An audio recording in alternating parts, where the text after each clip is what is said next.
Hi everyone, this is Dubai Marina, as you can see, and just like the previous video, I just wanted to talk about how in terms of GCSE English and creative writing, how you can use your five senses in terms of what you can touch, what you can see, what you can smell. So if you learn like synonyms and powerful adjectives, you can use it to describe any setting. Even as you can see, I'm walking down the marina here.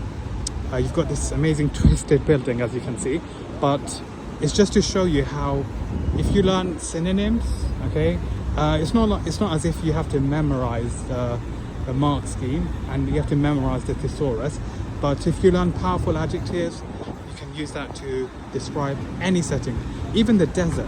And I always say, and I always tell this to my students, whenever you are practicing your creative writing, think about writing a description based on a hot setting and then a cold setting, because you know in the exam you'll be writing either one based on a cold setting or a hot setting, and if you memorize both, you'll be able to write an amazing answer. So that's my top tip from this video, and if you have any questions in terms of your exams, let me know in the comment section. I'm happy to answer them in the chat section below. Thank you very much.